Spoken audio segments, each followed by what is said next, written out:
Good evening, everyone. Once again, my name is Christian Ronaldo, and tonight we are going to be discussing The Octoroon by Dion Boucicault, and Margaret Fleming by James A. Hearn. And the way I divided it up was I wanted to discuss first off the themes. Some of the themes I noticed in The Octoroon were that of disillusionment and loss of innocence. Uh, Disillusionment for the fact that um, pretty much everyone except for the white people were disillusioned in some way. It seems like whether it was the Indian or the slaves on the plantation, but um, I feel like their loss of innocence had far before any of the other characters, the white characters or Zoe. Now, the major character that underwent a major transformation in this story, in this play, was Zoe, who all her life was treated as housefolk or as white, as one part of a white family, and she all of a sudden now being sold and treated as as a slave, really underwent a loss of innocence and underwent some disillusionment as well. Now, the tones in this were very racist and harsh, very unlike the Victorian era or beginning of the Victorian era for in Margaret Fleming, where the tones were less harsh, but all of them were still there as far as dominance of white man's culture bidding. With the time period being 1859 for the Octoroon, and then 1890 for Margaret Fleming.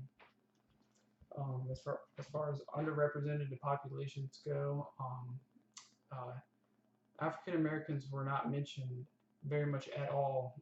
Pretty much the only minority mentioned were the Irish and Margaret Fleming. But as far as the Octoroon goes, that was pretty much the center of the story, as being set in deep South Louisiana. So the slave class, as well as women, were put there as underrepresented populations. Now, the major similarity between these two plays was the uh, the element of truth, and what does truth mean among uh,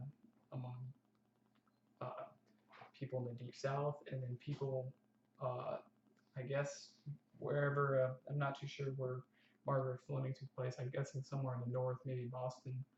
Uh, that and what truth means, and truth and infidelity, and then truth and how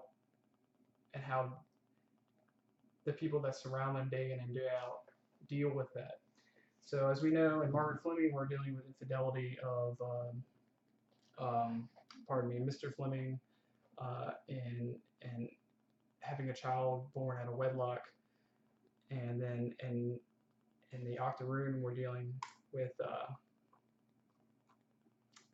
I apologize, Mr. McCloskey, who is some might argue that it's just as evil as a man as Mr. Fleming. I'm sorry, yeah, Mr. Fleming, but by the end of the play is really ousted and and, and, and they murdered him. I mean, they executed him for his crimes and his sins. But by the end of Margaret Fleming, Mr. Fleming got it all back, but he got it back with resentment. He got his wife back and everything else, and so those are kind of the differences between the two eras. I think that the Victorian era versus the pre-war era, um, even though maybe like a 30-year interval of time, this is a major changing period for America culturally. But I almost feel like there was an era of like in Margaret Fleming that the entire thing took place in nice furniture, ornate designs, crown molding, beautiful surroundings, where Whereas in the Octoroon took place, you had the beautiful home, but this is taking place in the deep south, so you can really feel the sweat on your brow and everything. And I feel like the authors did a good job of capturing the environment for each play, and that's crucial to um, the ideas that they wanted to convey. But anyway, once again, my name is Christian Ronaldo. This is week 2 of English 242, and I hope you all a great rest of your week. Thank you. Have a wonderful evening.